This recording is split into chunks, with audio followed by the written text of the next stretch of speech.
ህይወት የንጉሥ ልጅ ከመባል ህይወት የወጣበት ታሪክ ነው የምናገኘው። ይሄ የ40 ዓመቱ የሙሴ ታሪክ በጣም ከባድና አስቸጋሪ ዘመን ነው።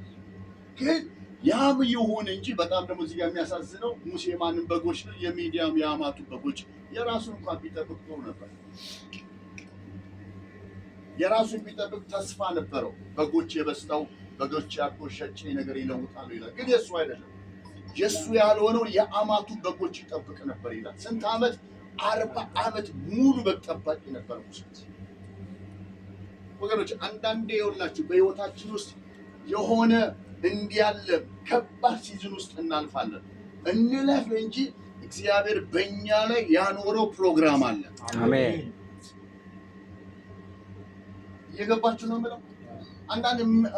አንዳንዴ በቃ የኛ የማይገቡን ነገሮች አሉ በህይወታችን። ሙሴ ይሄ 40 ዓመቱ አልገባው ባይዘው 40 ዓመቱ እግዚአብሔር ብቻ እኛ መጽሐፉን አንብበን ይገባል። ሙሴ መጽሐፍ እያነበበ አልነበረ።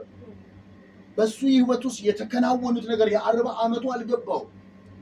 የአማቱም በጎች እየጠበቀ የት በኮሬ ምን ምድረ በዳ ልክ ይሄ ማለት ነው ሚድል ኢስት ማለት ነው ባይዘው በጣም ሞቃት በረሃ ላይ ማለት ነው። የማይወጣበት ቦታ ላይ በጎች ይጠብቃል። የማን የአማቱን የሱን እንኳን አይደለም ተስፋ እንኳን የሌለው። አንዳንድ ምንም ተስፋ በሌለው ነገር ላይ ልንቆይ እንችላለን። ግን በዛ ውስጥም ብንሆን ግን በእኛ ላይ እግዚአብሔር ዓላማ አለው። አሜን። እግዚአብሔር በእኔ ላይ ዓላማ አለው። እግዚአብሔር በእኔ ላይ ዓላማ አለው። በጣም እርግጠኛውን የንግረሽ ለእናንተ ብቻ ለእኔም ነው የምናገረው። እግዚአብሔር በእኛ ላይ ዓላማ አለው። አሜን። ሙሴ የአማቱን በጎች እየጠበቀ አልገባው፣ አላወቀም።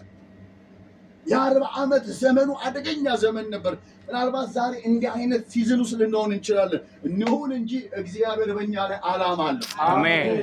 የተናገረው ሊያደርግ እግዚአብሔር በእኛ ህይወት ውስጥ ዓላማ አለው። አሜን። ደግሞ ሙሴ ጋር ያለው ነገር ምንም የማያውቅበት ዘመን ውስጥ ነው። በጎች ይጠብቃል። አንድ ቀን ግን ወደ ኮሬብ ተራ የሚያውቀው ቦታ ነው፣ የሚያውቀው ሰፈር ነው። ሲወጣ ግን ያ ጊዜ ግን እንደ ትላንቱ አልነበረም። ዋው! እንደ ትላንቱ አልነበረም። ቁጥር 2 ላይ እንደዚህ ይላል፣ የእግዚአብሔርም መልአክ ይላል በእሳት ነበልባል በእሾህ ቁጥቋጦ መካከል ምን አለው? ታየው። ዋው! ሃሌሉያ! አሜን። እነሆም ቁጥቋጦ በእሳት ሲነድ ቁጥቋጦም ሳይቃጠል አየ። አሁን ይሄ ነገር እንግዳ ሆነበት። ሙሴም ይሂድና ቁጥቋጦ ስለምን አልተቃጠለም ይህን ታላቅ ራእይ ልይ አለ። ልክ ወገኖቼ በጣም እዚህ ጋር መልእክቴን ስሙኝ። ሙሴ ይሄ ያየው ነገር እንግዳ ነው። እሳት ይነዳል፣ ቁጥቋጦ ግን ምን አይልም አይቃጠልም። አየና ከዛ ሙሴ እንዲህ ብሎ አሰበ ይላል፣ ይሄ ነገር ምንድነው ብሎ ሊሂድ አለ ይላል። በቀረበ ጊዜ ቁጥር 4 ላይ እንዲያ ሙሴም ሊሂድና ቁጥቋጦ ስለምን አልተቃጠለም የታላቅ ራእይ ልይ አለ ይልና ቁጥር 4 ላይ እግዚአብሔር እርሱ ይመለከት ዘንድ እንደመጣ ባየ ጊዜ እግዚአብሔር ከቁጥቋጦ ውስጥ እርሱን ጠርቶ ሙሴ ሙሴ ሆይ አለው ይላል። ክብር ለጌታ ይሁን። አሜን። በቃ ያ የኮሬብ ዘመን ሊያበቃ ማለት ነው። አሜን። ሙሴ ወደዚህ ቁጥቋጦ ሲመጣ ዛሬ ሁላችሁ ቤተክርስቲያን ወዳለችበት ሐሳብ ወደ እግዚአብሔር ቤት ስንመጣ በዛ ውስጥ የእግዚአብሔር ድምፅ አለ። አሜን። ነጋችን የምናስተካክለው እግዚአብሔር ቤት ውስጥ ነው። ሙሴ ይሄ ድምፅ ይሄ ሲመጣ ምንድነው ብሎ ሲጠጋ እግዚአብሔር ማውራት ጀመረ። አሁን ሙሴ የምድረ በዳው ዘመን አበቃ አለው። ኧረ አሜን አሜን። አንድ ሰው መልእክት ይሆናል። ወደ እግዚአብሔር ስንጠጋ ከሚመጣው ድምፅ የተነሳ የምድረ በዳው ጊዜ ያበቃል። አሜን። ዋው! ሃሌሉያ።